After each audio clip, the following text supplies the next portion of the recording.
All right, it is the first day of the work week and last day of the month. And as always, we have the day's latest stories for you. So do stick around for the next hour. I'm Denise Tan.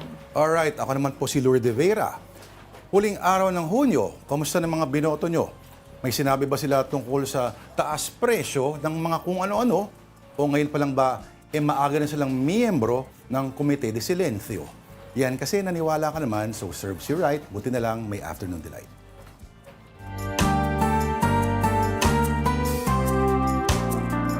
Grabe yung ayan, naniwala ka naman. Palaging ganyan ang tema lagi. Tuwing eleksyon na lang may naniniwala. Ika nga ni P.T. Barnum, yung circus pioneer. May naniniwala. There's a sucker born every day. May nagreklamo din naman. Diba? Palagi. Sila din naman ang bumuo. Ayun na nga. Okay. So today is, as mentioned, the last day of the month. Kamusta ba yung naging Hunyo mo? Grabe, para dumaan lang siya. Oo nga eh. Parang Let sweldo us know natin. Sweldo ko pala. Grabe ka. But do let us know, of course, sa comment section kung paano rin po or how June treated you. And July na, bukas. Ang bilis. July na bukas. Birthday month mo na, Denise Tan. Hindi na natin sasabihin kung ilang taon ka na, no? Ay, hindi naman ako nahihiya sa Talaga? Pero, Sige nga. Ano? Forever young si Denise Tan. Oo. Tandaan mo yan, ha? Kaya hindi naman masyadong halata. Tsaka alam naman ng tao, yung mga laling nanonood ng volleyball, alam naman nila kung kailan ako naglaro. So, Oo, medyo diba? exposed na ako doon. Panoon pa ba ni Michael Keon na to? Palarong pambansa, yung sinauna pa? Hindi naman. Ay, yung gintong alay. Yung panahon na, hindi pa naman. Hindi pa naman. Batang-bata pa si Denise Tan. Alam niyo yan.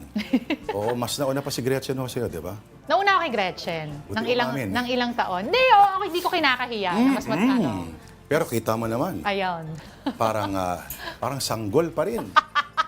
Grabe sanggol. Grabe sanggol. Okay. Oo, pero tandaan natin ang Hunyo ay hindi na month of weddings. Oo. Sabi ng Philippine Statistics Authority, Pebrero ang bagong Hunyo. Yes. Alam mo, ang dami kasi nagsasabi. Bakit nga ba yung reason nila? Parang ako kasi nadidinig-dinig ko lang, ayaw na daw ng June kasi hindi na maintindihan yung weather. So yan. Oo. Pangalawa, yung mas Valentine's Day. With February 14 as yung talagang choice date. So, marami pa rin romantiko sa atin, kumbaga. Alright. Pebrero, mga pinapanganak sa Pebrero, mga gwapo daw. Ayan, balita ko nga. Lalo yung Nakakapala mga balbas. medyo 11? 11 ba yung magic number nung... 11. Ayan, The oo number nga. of absolute balance. Ayun. O, sige. Alright. Balance baka mo. And here's a quick rundown of our headlines this Monday, June 30. Fresh mandates begin this afternoon for the winners of the midterm elections 2025. We also have live reports from the Senate and the House of Representatives for the latest on the opening of the 20th Congress. We also have updates on local politics as the inaugurations of winning LGU leaders continue. We have reports from Davao and Cebu and updates from Pasig, Quezon City, Baguio, and Naga City. And a Manila court has ruled the mayorship of Alice Guo void. It has also declared the controversial personality a Chinese citizen. And the lawmaker who first blew the whistle on Pogo's Alice Goa and all other characters in the now illegal offshore gaming held a media conference today. For updates on Senator Risa Ontiveros and the upper chamber as the 20th Congress opens, we have mobile journal Marymon Reyes. Marymon.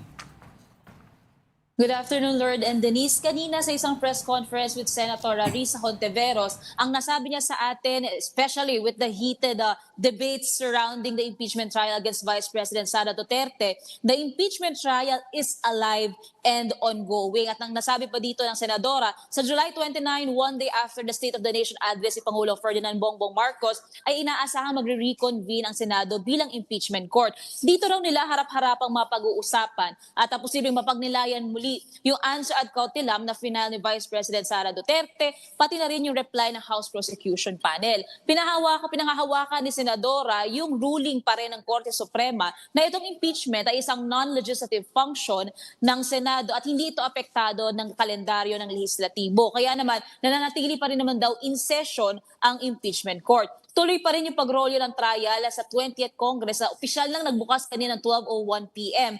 Pero paglilinaw din ng Senadora patungkol doon sa huling nasabi ni Senate President Jesus Cordero na maaari raw pagbotohan ng senator judges yung tila motion to dismiss na nakalagay sa kasagutan ni VP Sara. Ang sinasabi dito ni Senadora Risa, tungkulin nila ayon pa sa saligang batas na isagawa yung impeachment trial at dinggin ang mga ebidensya, lalong-lalo na yung mga witness sa ilalim ng each article of impeachment forthwith. Hindi raw maaari yung magbobotohan sila o magdedesisyon daw sila agad doon sa motion to dismiss nang hindi man lang daw nadidinggin o nakikita yung mga ipepresentang mga ebidensya. Handa naman daw siya makipag-argumento dito at panawagan din niya kay Presiding Officer Escudero na panumpain na raw sana ang mga paparating na senator judges ngayong 20th Congress para mas mapadali din ang reconvening ng impeachment court. Ayon naman kay Senator Joel Villanueva, nagkaroon tayo ng pagkakataon na makapanayam siya. Nakatanggap na nga raw kanina umaga ng kopya ng reply ng House Prosecution Panel ang mga senator judge. Pero sa kanya, nananatili pa rin daw buo yung loob niya at yung stance niya na kailangang mag-conduct ng trial ng impeachment court bago magdesisyon doon sa naturang motion to dismiss. Sa ngayon, ang inaantabayanan na lamang nila is yung second compliance ng House doon sa order ng Senate Impeachment Court. Ito yung attestation ng 20th Congress, ng kabubukas lamang na Kongreso na nais nilang ipagpatuloy ang impeachment trial na yung kabubukas lamang na Congress. Balik sa inyo. Alright, ano ba mapag-uusapan dyan, Mary Mon? Ano pa ng mga naka-line up? So far, inaabangan natin dito naman na mag-file din ng kanilang bills ay sina Senator Raffy Tulfo. At ang nasabi nga sa atin ay magkakaroon din daw ng pagkakataon na makapanayam ang mga senador.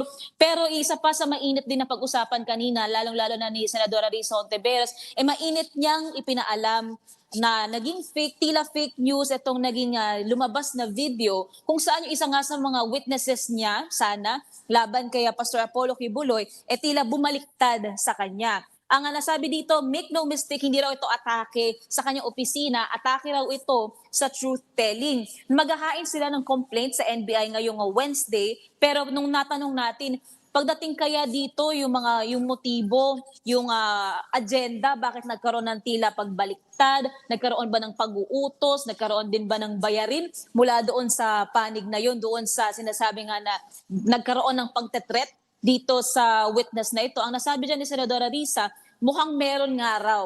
Merong nag-threaten dito sa witness na ito at inaasahan, ina-anticipate daw nila na ito kasing witness na ito, si Michael alias Rene, isa lang siya doon sa 14 witnesses.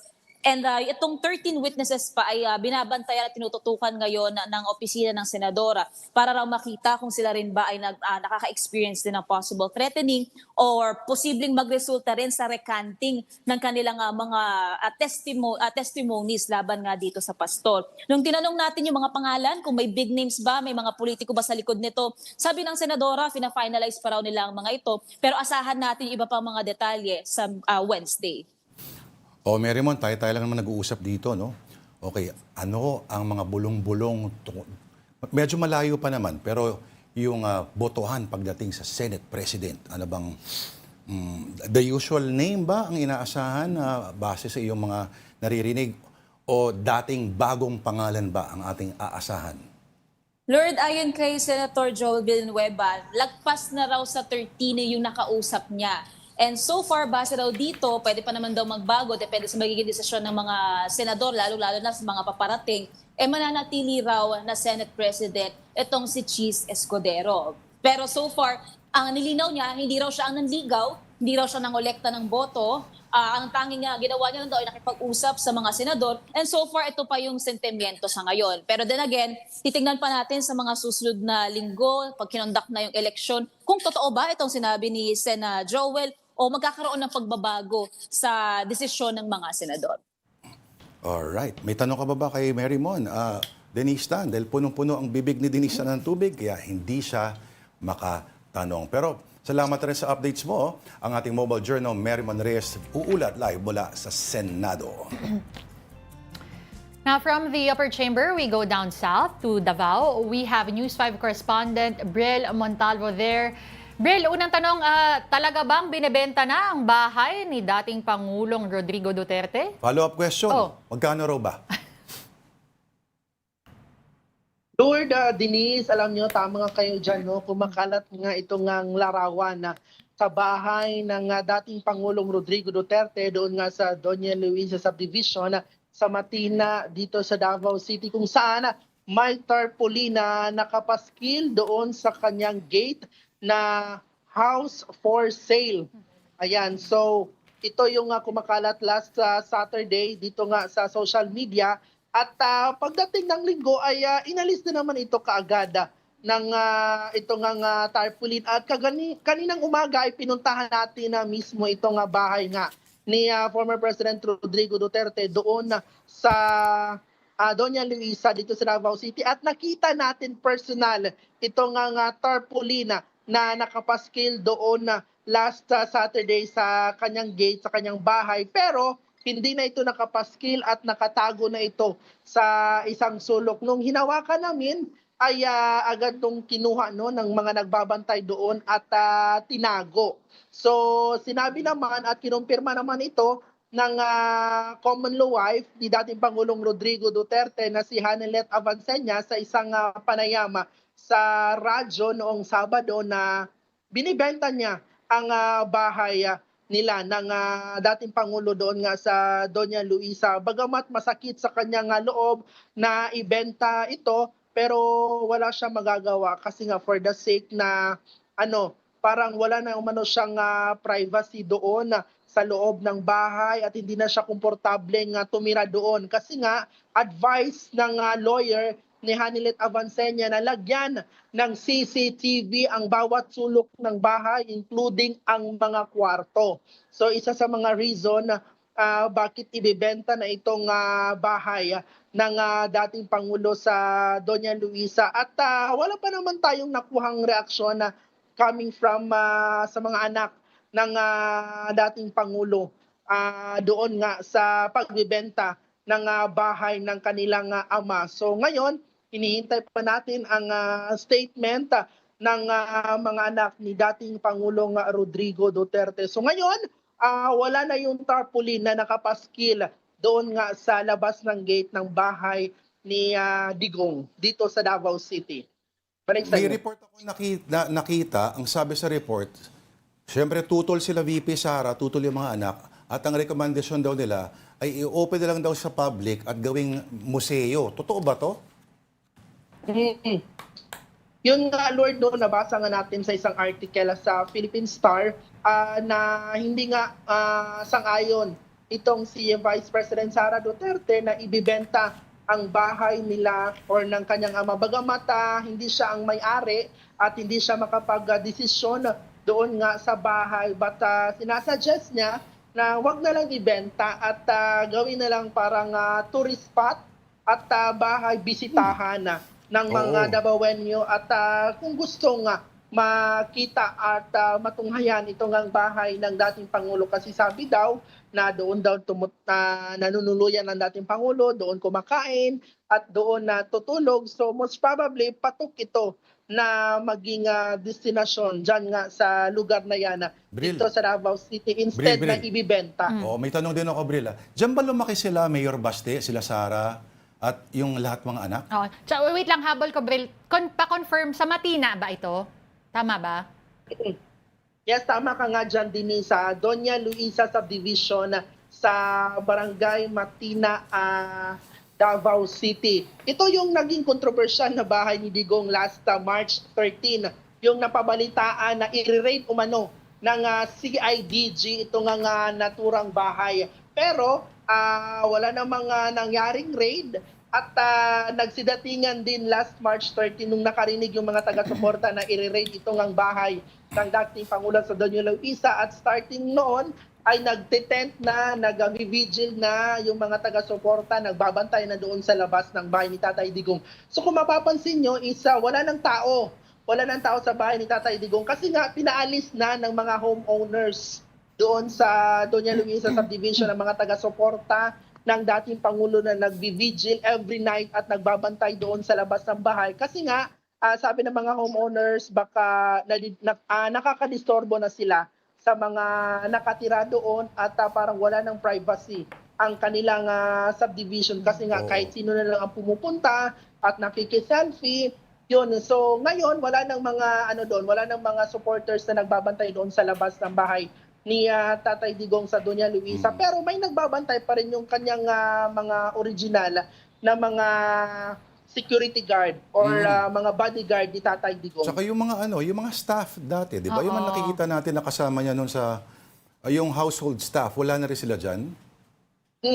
Alam mo, sabi din ni Haninit Avancenian, no, ang nakatira na lang umano doon sa bahay, sa loob ng bahay is itong kanyang mga katulong, yung 4 na katulong nila. At doon din, Lord, sa tanong mo kung diyan ba lumaki Ayun. Yung mga anak.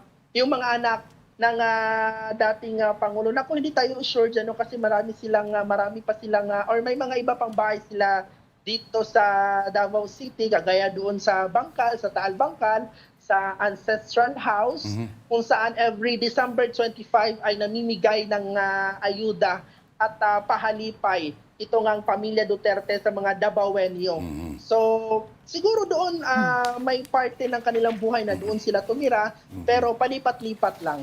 I ask kasi malaking bagay yan kung diyan ka lumaki. So, parang punong-puno ng mga alaala yan. That's right. Kaya ayaw, no? Oo, yung pagbentang yun ay tapos sabihin natin na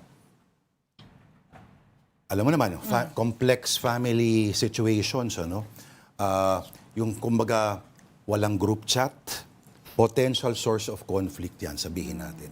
Pero kung nakapangalan kasi hindi sa kanila at sa iba, mukhang, alam mo naman, korte ang sasagot niyan. Although, may posibleng maging source yan ng di ba? Hindi, kahit naman kasi hindi nakapangalan, pag-uusapan pa rin, usually, Tignan natin kung anong kakalabasan yan. Pero sana dyan, pag gagawin museum, huwag tanggalin yung kulambo. Yun Kasama yun eh. Of course. Kasama yun sa kwento. Diba? Kulambo. Tapos yung kanin na korting... Ano nga ba yun? Cake? Cake ba yun? Yung cake, oo. Alala mo yun, panahon ng pandemic. Maraming Kasi isipin mo, ang Pangulong Duterte noon, bibiyahe talaga ng ilang oras every week. Nga ba yun? Para umuwi. Di ba? Yan ang niya happy place. Drive pa ko. Parang nanigas yata si Bril. Okay. Bril Montalvo, maraming salamat sa iyo. Okay, nag-uulat mula sa Davao si Bril Montalvo, not for sale ang bahay na ito. Sa Visayas naman, newly elected Cebu Governor Pam Baricuatro officially assumed post. For details, we have One News Cebu Desk, Dale Israel. Dale.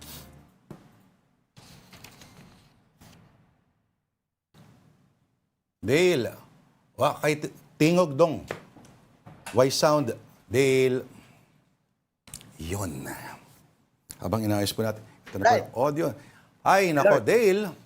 Yes, maayong hapon, Lord. And Denise, we are here at the Cebu capital actually for the inauguration of Cebu Governor Pamela Baricuatro that has started first day in office here in the province of Cebu, replacing her rival and former Governor Gwen Garcia. She was joined at the capital with her immediate family, supporters, and a new set of department heads of the Cebu provincial government. At exactly 12 noon, or a minute before noon, they held a countdown to signal the start of her administration, and they sang the national anthem and chanted Baricuatro with loud cheers. Outside of the capital, there are also a lot of supporters who are from the towns and cities across the province. There are also a group of occupants from the province-owned lots whose fate depend on the decision of the new governor. She immediately went to work at about 1 p.m. Baricuatro held a meeting with the department heads and inspected the offices and employees of the Capitol building. At around 3 p.m. today, Lord, Baricuatro will sign the first 10 executive orders, but we still do not know what the content of these EOs yet. But we will have a press conference later at about 3 p.m. about these executive orders. Meanwhile, last Saturday, Lord, former Governor Gwen Garcia held a gabi sa pasalamat with her allies in the provincial board and Vice Governor Glenn Soco, who was her running mate. The heads of national line agencies were also there. Some congressmen in Cebu and Garcia's friends were also there. Garcia thanked all those who helped during his 6 years as governor. She said that she was excited to step down soon because for now, she will now focus on herself for the first time and no longer need to think about her constituents. Last Sunday or yesterday, there was a Thanksgiving party also organized by the supporters of the Governor Baricuatro at the Plaza Independencia here in Cebu City. And most of those who attended are supporters of former President Rodrigo Duterte, led by the DDS Cebu group. Back here at the Capitol, Lord, the road outside here is closed until 1 a.m. Today. We are talking about the portion of the Espana Boulevard near the Capitol building, and also in the three biggest cities here in Cebu province. New officials likewise started their first day in Mandaue City. It's Mayor Jongki Iwano, and in Lapu-Lapu City, it's Mayor Cindy Chan and Mayor Nestor Archibald as the new mayor of Cebu City. What's happening here in Cebu? Back to you, Lord. Habang nag-uusap ba tayo, Dale, ongoing yung press conference o tapos na? It's about to happen around 3 o'clock, Lord. So okay. we're still waiting. What's those EOs about? Mm-mm. Okay, personal observations mo lang. Cute pala ng aso ni Pambari 4. Tingnan mo, oh. Si Chichu. Chichu. Oo. Okay. Empower, not overpower ang kanyang slogan. Ano ang style of leadership na kailangang makasanayan o feeling mo adjustment, yung mga points of adjustment ng mga taga Cebu, considering si Governor Gwen, medyo matagal-tagal sa pwesto, at ano naman kaya ang, alam mo yun, ano yung estilo na tingin mo magiging iba sa pagkakataong ito? Well, Governor Baricuatro has promised that she will not be extravagant. It will not be lavish for all the activities here in the capital. Like what happened today at the oath-taking or the inaugural event here at the capital. They only had a countdown up in front of the capital, and it was simple. They don't even have a microphone on her. It's just a countdown to 12 noon, and then that's it. That's it. She's the governor of Cebu. That's what she said that it's just being true to her promise to be simple. Lord. Mm-hmm. Okay, si Governor Gwen, ano raw mong plano? May narinig ako na siya raw maging parang advisor of sorts. Yes, Lord. There were reports that she will be the consultant to the incoming Vice Governor Glenn Soco. That's her running mate actually in the last elections. I see. So matutuloy ba yung kwento-kwento sa magkakaroon daw ng sariling, kumbaga, spasyo or space at parang may mga kailangan daw evacuate yung ibang mga nag-occupy doon sa Kapitolyo? Yeah, that was what Governor Baricuatro said last week. But then Vice Governor Glenn Soco said that it's not true. Baricuatro was reacting to a fake news about Gwen doing this happening in her office at the Legislative Building. That's just right across here at the Capitol. So we're talking about this building with the offices of the provincial board members and national government agencies. And it's actually under renovation now for purposes of expanding the offices of the provincial board and not for the office of former Governor Garcia. All right. Hindi na natin matatanong kung si Governor Pamba ay sasayaw din sa sinulog. Pero anyway, maraming salamat sa iyo ang ating One News Cebu Desk, Dale Israel. Thank you, Dale. And here are the other notable turnovers and inaugurations, the last day of June 2025. Outgoing Manila Mayor Honey Lacuna led her final flag-raising ceremony today as the city's chief executive. She made history as Manila's first female mayor. Former Mayor Isko Moreno returns to succeed Lacuna. Meantime, former Vice President Leni Robredo took her oath as Naga City's first female mayor. In her inaugural address, she presented an 8-point agenda focused on inclusive growth, environmental resilience, and citizen-led governance. She also paid tribute to her late husband, former Mayor and Interior Secretary Jesse Robredo, crediting his leadership for sparking the city's progress. And 3 notable personalities in the alliance called Mayors for Good Governance were also inaugurated today. And they're all on their last terms. These are Quezon City Mayor Joy Belmonte, Pasig City Mayor Vico Soto, and Baguio City Mayor Benji Magalong. During his speech, Soto announced that he is not running for any position in 2028. Ilan lang yung kasali doon sa Mayors for Good Governance? Ilan lang kaya? 3 yung nabanggit natin. Ilan pa kaya? Oo. Tingnan natin. Alright, time out muna. Marami pa kaming kwento sa inyo. Magbabalik po ang Afternoon Delight.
June 30th, 1934.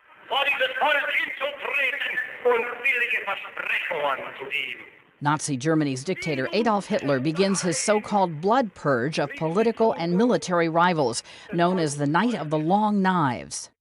1906, a major step forward for America's food and drug safety as President Theodore Roosevelt signs the Pure Food and Drug Act and the Meat Inspection Act. 1971, a space mission for what's then the Soviet Union ends in tragedy. 3 cosmonauts aboard Soyuz 11 are found dead inside their spacecraft after it returns to Earth. 1936. Gone with the Wind, the Civil War-era novel by Margaret Mitchell that becomes a silver screen classic, is published. 1994. The U.S. Figure Skating Association punishes skater Tonya Harding for her role in the attack on rival Nancy Kerrigan. It strips Harding of the national championship, banning her from the organization for life. And 19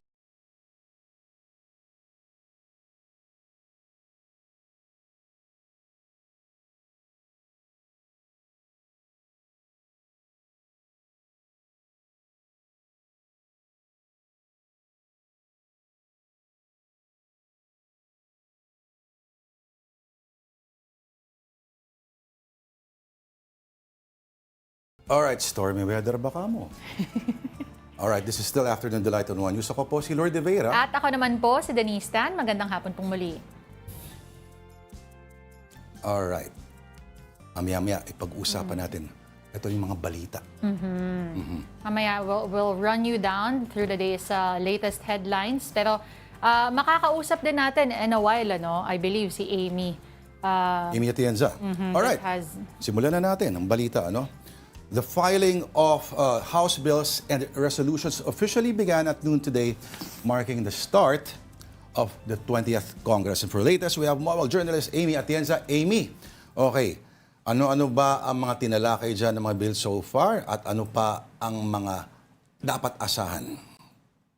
Well, Lord, yun nga, kagaya na nasabi mo kanina, nagsimula ng magsumite ng mga House bills and resolutions ang ilang mga kongresista dito sa House of Representatives. At kanina nga, nakuha rin natin ang panayam ni Batangas 1st District Representative Leandro Legarda Leviste. At ang gusto niya nga bigyang focus ngayon ay patungkol daw sa edukasyon. Layunin niya makapagbigay ng 1,000 pesos allowance para sa lahat ng estudyante, both public and private schools at sa lahat ng antas para nga daw magkaroon ng visa yung pagpasok ng mga estudyante. Kanina rin natanong natin siya patungkol sa kanyang stand tungkol sa impeachment dahil nga ang kanyang nanay na si Loren Legarda ay isang senator judge. Pero sabi niya deliberately wala daw siyang desisyon dyan at kinakailangan niya pa ng impormasyon para nga mas makapagbigay pa ng kanyang opinion. Pero so far, wala daw siyang masasabi tungkol sa impeachment. Singular daw yung kanyang focus ngayon, lalo na sa education. Pero kanina, Lord, naging mainit-init din yung naging usapan at yung paghahain ng files para sa higher wages sa mga barangay health workers, pati na rin sa mga public health workers dito sa Batasan. Kanina nakausap natin ang Kabataan Party List, Attorney Reneco, at yun nga ang gusto niya ay itaas ang sahod at babaan ang presyo ng mga bilihin. At yan din, kaugnay ng pagbaba ng presyo ng mga bilihin. House Bill number 1, Lord, tinalakay ngayon sa press conference kasama si Attorney Princess Abante. Yun ang sinumite ni Speaker Martin Romualdez para nga mapababa pa ang presyo ng bigas dahil yan daw magiging focus niya ngayon sa Kamara na mabigyan ng focus nga itong rice industry, pati na rin yung mga consumers ng ating bansa patungkol sa kanin, Lord. Oo. Amy, may binanggit patungkol sa impeachment, ang walang kamatayang impeachment, ang back and forth, ang sagutan ng mga spokespersons. Well, so far, aabangan daw nila kung ano nga pang mangyayari sa 20th Congress. Pero inassure naman ni Attorney Princess Abante na susunod lang sa kanilang tungkulin at susunod nga daw sa utos ng impeachment court ang 20th Congress. So magiging tuloy-tuloy pa rin ang usapin at kung babalikan lang din natin nung Friday na ibigay na nga yung reply sa answer ad cautelam ni Vice President Sara Duterte at hihintayin na nga lang din natin kung ano pa yung magiging desisyon ng impeachment court patungkol dito, pero inaasahan nga daw ng House of Representatives, lalo na ng House Prosecution Panel, na magkaroon ng pre-trial patungkol dito sa impeachment ni Vice President Sara Duterte dahil nila mas magiging convenient daw, lalo na kasi kapag impeachment trial na, isa-isahin yung pieces of evidence na merong inilatag dun sa articles of impeachment. So mas okay daw na magkaroon ng pre-trial para nga daw mas magiging efficient sa oras, pati na rin sa matatalakay na issue ni Vice President Sara Duterte, Lord. Any info? Si Attorney Lorna Capunan daw is joining as private prosecutor of the House. Wala pa tayong confirmation dyan, Lord, pero ang sigurado dito, sasama daw sa House Prosecution Panel si Attorney Chel Jokno, pati na rin si Attorney Laila de Lima. So yun yung mga abangan natin dahil nga may dalawa din na hindi pinalad sa House Prosecution Panel ng 19th Congress na magtuloy ng kanilang posisyon dito sa 20th Congress. So yun pa yung mga abangan nating developments, lalo na ngayon nga na nag-transfer na yung 19th Congress to 20th Congress at patuloy pa nga rin yung nagiging kaso ng impeachment dito, Lord. Alright, maraming salamat ang ating mobile journal. Nagulat from Congress, Amy Atienza. Meantime, here are more stories on One News. Workers in the National Capital Region are set to receive a 50 peso daily wage hike starting July 18. This brings the rate to 695 pesos for the non-agriculture sector, and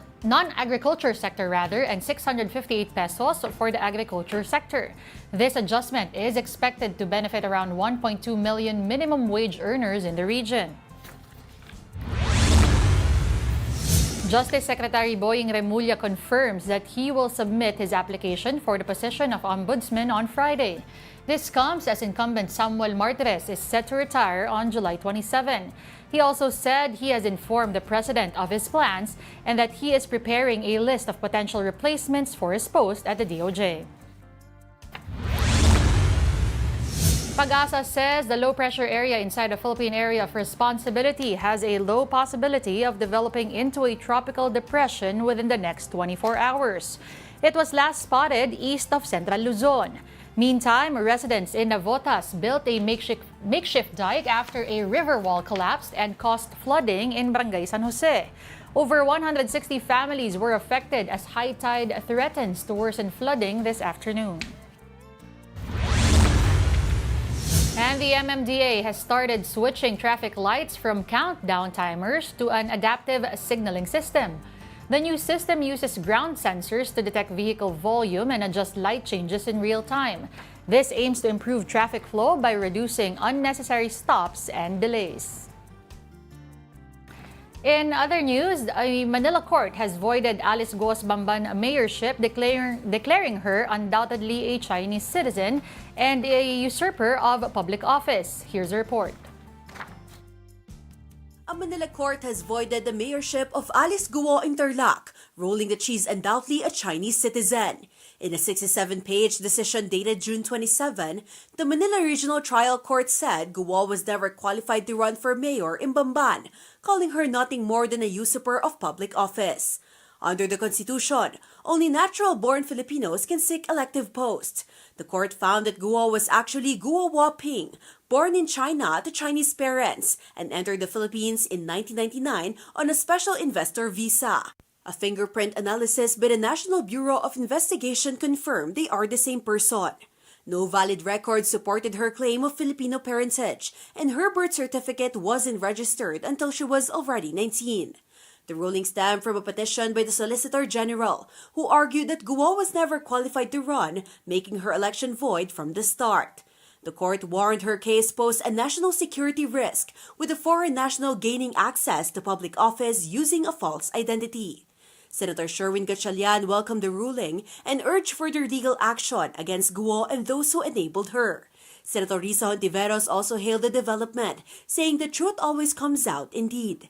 For its part, PAOK hailed the ruling as a major victory, saying it was a result of a whole-of-government approach. Right, meantime, President Marcos led the inauguration of the rice processing system to facility in Nueva Ecija today. And for updates, we have Mobile Journal, Julie Baiza. Julie, okay, ano ba itong in-inaugurate o pinasinayaan ng Pangulo? Yes, Lord, namahagi si Pangulong Bongbong Marcos ng mga equipment para sa sektor ng agrikultura sa Muñoz, Nueva Ecija kanina. Doon nagkaroon din ng dialogo ang Pangulo kasama yung mga magsasaka sa lugar. Nangako nga siya na hindi raw ibababa yung buying price ng NFA sa kanilang inaning palay kahit na patuloy yung pagbababa nila ng presyo ng bigas. Ilan kasi sa mga magsasaka yung na nakausap ng Pangulo yung nangamba na magkakaroon din ba ng epekto yung presyo ng pagbili ng palay ng NFA sa kanila. Ngayong patuloy nga na bumababa yung presyo ng bigas o nagbebenta na ng 20 pesos na bigas sa mga kadiwa store. Sabi ng Pangulo, alam daw nila kung gaano kahirap yung pinagdadaanan ng mga magsasaka, kaya't kailangan daw yan tumbasan ng tamang halaga at ng serbisyo ng gobyerno. Ibinida rin ng Pangulo na handa raw yung pamahalaan sakaling magkaroon ulit ng sakuna o yung sunod-sunod na bagyo o kaya ay El Nino sa bansa. Kabilang din kasi yan sa mga natanong ng magsasaka kanina.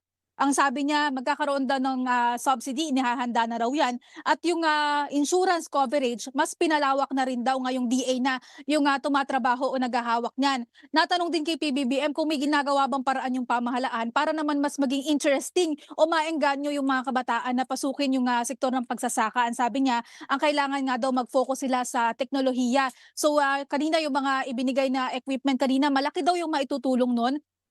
Kasi Lord, sa pamamagitan ng mobile soil laboratory, matatansya na or masusukat na yung kakailanganing pataba at pesticide sa isang lupa at makikita din yung sitwasyon ng lupang sakahan. So makikita kung healthy pa ba siya or magiging maayos ba yung ani sakaling pagtaniman yon. So yun yung mga bagay na na-discuss ng Pangulo sa pakikipag-dialogo niya kanina sa mga magsasaka sa Nueva Ecija. Ngayon naman Lord, dako tayo sa ibang usapin dito sa Malacanang. Kanina nakausap na natin si PCO Secretary J. Ruiz kasi maraming lumulutang ng mga usapin tungkol sa pagpapalit or magpapalit na ulit ng liderato. Ang sabi niya ay serve at the pleasure of the President at kung ano man daw, kung hanggat tuloy daw yung pagtatrabaho niya hanggat walang direktiba ang Pangulo na tumigil siya. Alright, abangan natin yan at mukhang malakas, mukhang may bagyo dyan sa likod mo. Julie Baiza, ang ating Mobile Journal sa Nueva Ecija. Thank you, Julie. All right, this is Afternoon Delight on One News. We just need to pause for another break. We'll be right back. This is AP News Minute. U.S. President Donald Trump on Sunday urging progress in ceasefire talks in the 20-month Gaza war as Israel and Hamas appear to be moving closer to a deal. An Israeli official says Prime Minister Benjamin Netanyahu may travel to Washington in the coming weeks with a top aide heading there for discussions. Russia launched its biggest overnight aerial attack on Ukraine, one official said Sunday. Ukraine's Air Force said the strike involved more than 500 weapons, including drones and missiles. At least 3 people died and more than a dozen were hospitalized following a sudden crowd surge at a popular Hindu festival in the coastal town of Puri in eastern India, where tens of thousands of devotees had gathered Sunday. Major heat waves are sweeping across southern Europe and parts of Italy, Spain, Greece, and Portugal. Authorities have issued fresh wildfire warnings as locals and tourists seek shelter from the sweltering heat.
are back. You're still watching Afternoon Delight. Thanks for staying with us. Now, over 500 players will compete in the Philippine National Badminton Open this July with a 1 million peso prize pool.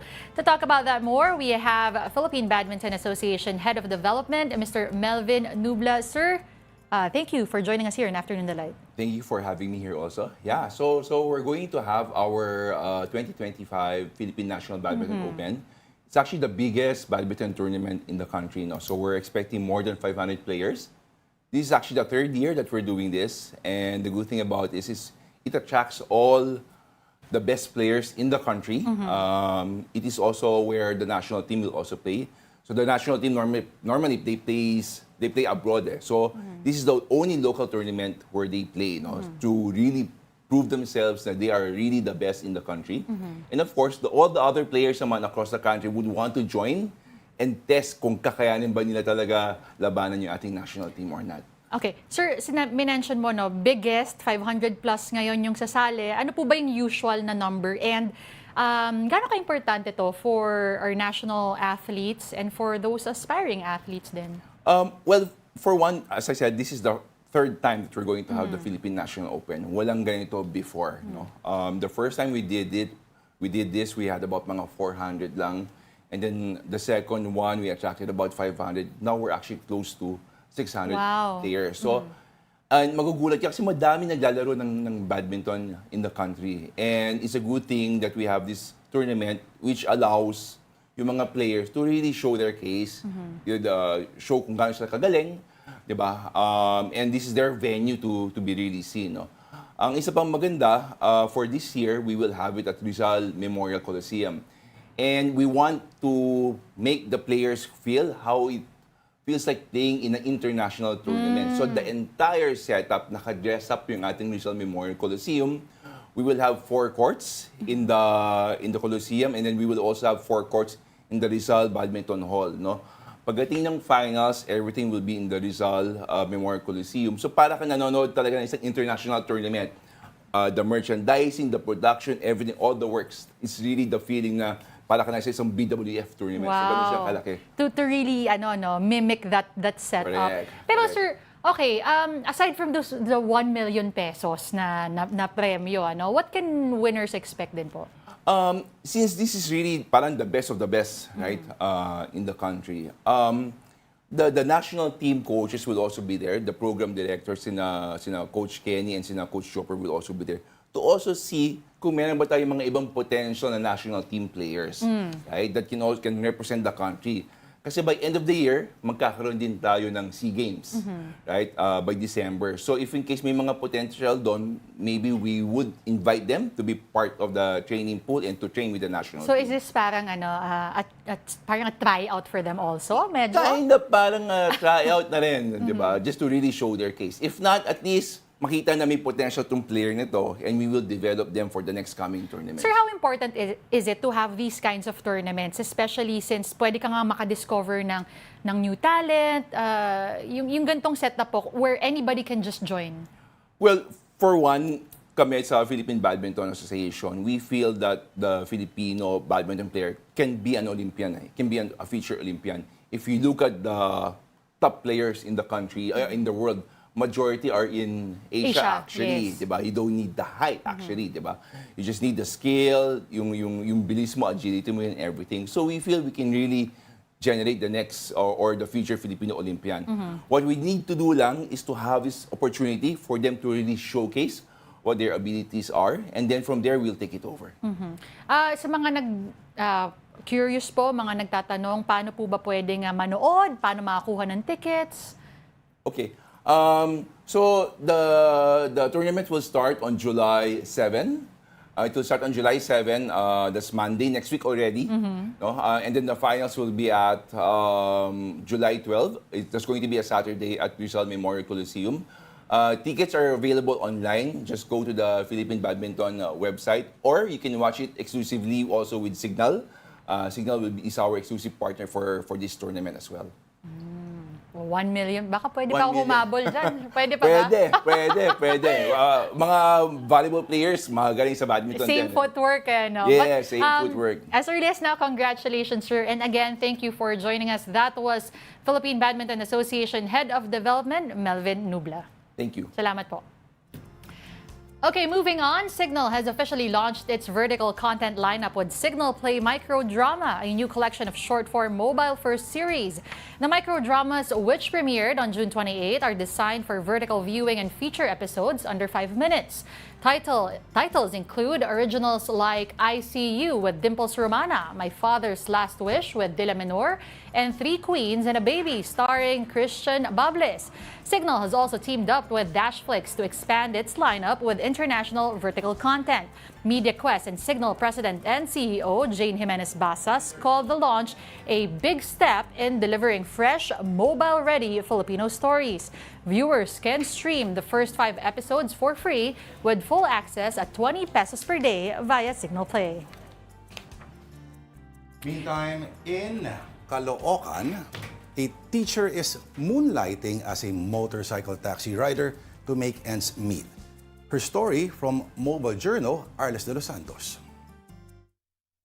Sa hirap ng buhay ngayon, tila hindi na sapat ang isa lang na trabaho. Kaya naman ang nakilala kong si teacher, sumasideline bilang motorcycle taxi rider. Teacher sa umaga, motorcycle taxi rider sa gabi. Ayan si Ma'am Maricar, 34 na taong gulang mula Caloocan. Araw-araw, 66 na kilometro ang binabagtas niya makapasok at makauwi lamang sa trabaho. Assigned kasi siya sa isang public school sa Pasay City.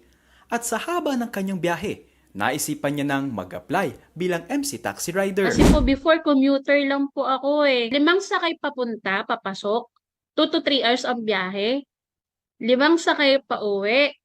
2 to 3 hours ang biyahe. Depende na lang po kung traffic. Tiniis niya ito dahil passion naman daw talaga ni Ma'am Maricar ang pagtuturo. Pero dahil sa hirap ng buhay, may mga araw na kinukulang din sa panggastos. Kaya bago pa raw siya maging MC taxi rider, nasubukan din ni Ma'am Maricar na maging delivery rider, ang kanyang diskarte. Yung akin pong uniform, Monday pa lang po, baon ko na yung 1 week na uniform ko, tapos dito na po ako sa school nagpapalit.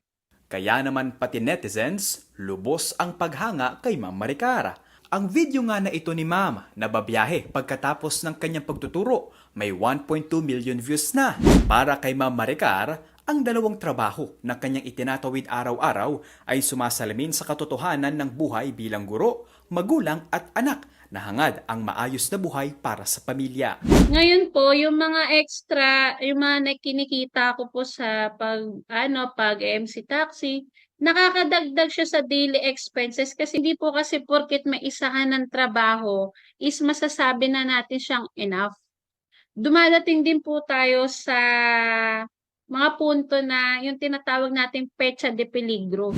Sa hirap ng buhay ngayon, marami sa atin ang doble kayod para sa sarili at ating mga minamahal sa buhay. Pero wag sana nating kalimutan na alagaan ng sarili at siguruhin ang ating kasiyahan. Mobile Journal, Arles de los Santos po. Hatid ang mukha ng balita. Yan ang kasabihan. Basta teacher, sweet rider. Ayun. Pero nakakahanga. Oo, si Ma'am. Okay. 5 sakay, biruin mo. Everyday daw 5 sakay siya para makarating sa Grabe, place of work. Yung talagang sakripisyo niya para lang din na makapagturo sa ating kabataan. Okay, so as you can see, again, meron na po tayong ang ating delight of the day. Hindi po namin nakalimutan yan. Meron tayong pork, barbecue, and rice. May suka pa, no? Buti po ay nilabas na yung Boss Glenn nito kasi nagwawala na si Denise Tan eh. Magbabasag na raw ng mesa eh. Muntik ko na mabato yung baso ko. Pero Bakit nga ba pork barbecue? Ito daw kasi yung hinahanap na pagkain ni tennis champ Alex Ayala whenever she's in town. Take note, pork barbecue hindi chicken, hindi kung ano-ano, kundi pork. Oo, pork barbecue. Okay, Akala ko dahil sa mga congressman, hindi pala. Ganon? Ano, barrel, di ba? Sige. Okay, speaking of Alex Ayala at ang rason sa pagpili natin ng pork barbecue ngayon, Alex is on top of our stories on social media. This one on the Philippine Star, Alex Ayala soars to career high number 56 after historic Eastbourne run. Grabe tong laban na to. 56? Parang last week, anong number na siya? I think around 68. Diba, mga pero, ganun? Oo, Paakyat ng paakyat. Paakyat ng paakyat. Naalala natin na she did remarkably well dun sa Miami Open. Tapos tumalon siya, jumping into the top 100. And then I believe at the end of it all, number 75 siya. Kung hindi ako nagkakamali. Pero again, Ngayon? number 56 na. And not only that, she is the very first Filipina was ever reached the WTA finals. Kaya ang ganda talaga ng pinapakita ni Alex. WTA, World Tennis, tama ba? I think association. But Totoo ba mag-Wimbledon daw siya? Yes. By next week. Actually, nung nag-speech siya after nung laban, parang she was very emotional about it. Pero sabi niya, sana nga makalimutan ko kagad kasi Wimbledon na. Isang linggo lang ang pahinga. Ikaw bilang fledgling disciple of tennis, itong match niya, ano ang insights mo? Ano matututuan mo kung sino man na magkaroon ng, alam mo yan, pananaw sa sport na yan? Nako, baguhan pa lang naman ako, pero makikita mo talaga, if you've experienced it or tried it, naggrabe yung power coming from not just Alex, pati na rin doon sa kalaban niya, si Maya Joint.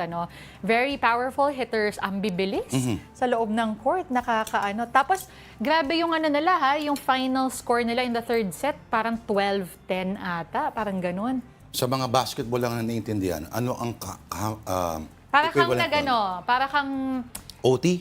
Para kang nag-fifth quarter. Para kang nag-OT. Pero yung OT kasi, I wouldn't say na equivalent niya yung 12 kasi pwede ka na matapos ng 7 pa lang eh. So, sabi natin double OT? Matindi. Oo, matindi. Kasi minsan may OT, nagkakatamaran na, tinatamba ka na sa OT. Ito hindi. Talagang kiskisan hanggang dulo. Sobra. Pero again, we're very proud of Alex Ayala and the fact that she is now number 56 at hindi naman nakamit ang panalo, syempre naitaas niya pa rin ang bandila ng Pilipinas. At ilang taon lang siya? I believe Alex is just 20 years old. Oo, kaka-20 niya lang ata this year. Mag-abang kayo. Gagaling palalo yan. Oo naman. Okay, again, congratulations to Alex. Alright. Okay, punta tayo sa susunod nating storya. Ito This naman. one, still on the Philippine Star. Another headline reads, Justice sought for missing Pasig condo cats. Ano nangyayari sa mga pusa? Oo. Sa isang condominium daw sa Pasig, nagkakawalaan. The group Cats of Satori. Saan ba tong Satoring to? Sa Pasig daw. Pero yung Satori, sa Buddhism, sa Zen Buddhism, yan yung parang enlightenment, kumbaga. So, pero itong nangyayaring to ay hindi ka-enlighten. Oo. Ang sabi daw, ayun na nga, ito yung picture na pakita natin yung mga ayan pala, meron pala sa screen natin. Nawawala daw, a number of community cats we've cared for have gone missing, some quietly, others under unclear and concerning circumstances. Ano kaya yung concerning circumstances? Oo, kasi unless merong special talaga na o urgent na mga development, babalik ang pusa kung nakita nila may sourcel palagi ng pagkain. Oo. Pero naalala ko dati may isang area dito sa Makati, maraming mga animal welfare lovers yung talagang nag-alsa talaga sila kasi merong anti-cat rule yung isang developer dito. Oh. Doon sa isang park, nananahimik yung mga pusa, pinapaalis daw at nilalagay doon sa sako, etc. etc. Oo. Hindi nila atin alam kung ano ang nasa nangyari likod dito. nito. Okay. Sige, so hopefully, mahanap na yung kanilang mga beloved cats. Ang dami, At biruin mo, inaalagaan at pinapaano pa, spay and neuter talaga. Oo. So, hindi siya basta-basta lang. Oo. Usually, yan naman yung ginagawa nilang procedure kapag, kunyari, ano ba tawag doon? Yung mga condos or mga properties that allow, isa rin sa mga requirement nila. Tandaan ninyo, pag walang pusa sa area nyo, maraming daga. Yun na nga. Mamili ka lang. Diba? Oo. Pero syempre, ang pipiliin natin dito ay ang pagbate sa ating mga viewers ngayon Talaga po. ako, pork barbecue pa rin ako. Ay, ako, both. Alright, pati natin lahat ng mga nanonood via Ariel live Nadja. streaming, Facebook, YouTube, and on Mike TikTok. Policarpio, Professor Mark Pasco. May Dear Lolo Johnny Almanzor, hello po. And my Uncle Nelson, I think is still in town. Sino pa ba? Si Lola, Not, si Tita lang. Tita pala, sorry. Oo, si Tita Rodel and si Tita Jane Katapia. may isa pa. Sino pa? Friend, Si Prof. Mark. Mark, di ba? Tama. Mark. Okay. Paolo Togano, Oo nga, Paolo Togano. Teka lang, nako, ang tagal. Alex Fuentes. Alex Fuentes, Ralph Domingo, of course, John Centellieses. Mukhang nakalagay, nasa mid... Oy, thank you, John Centellieses. Nambola ka pa. Sabi. Mukhang nasa mid-20s lang si Miss Denise. Bakit ka nagwawala? Sabi ni Oscar, ano ba to? Happy end of 2025, the first half. Okay. Okay. Napakaraming kasinungalingan nga sa mundo. Grabe ka naman. Tagapin mo na minsan lang naman. Sabi mo, Bumabati din. Congrats, Alex Ayala. As a tennis fan, instant classic na yung laban nila ni Maya Joyt. Ang sarap. Panoorin, nakakakaba. Ano ka mo, hindi ka mapakali. Pinapanood Oo, may time nakaluhod ako in front of the TV, nakatayo with my arms up, tapos yung pabalik-balik. Kabadong-kabado talaga ako. Ako rin, manonood ako impeachment. Pabalik-balik din yung mga Kabadong-kabado ka din. Okay, sige, bago pa tayo tuluyang kabahan ngayong hapon, that will have to do it for us. Magpapaalam na po kami this Wala tayong Monday. Ice of the Signs? Ha?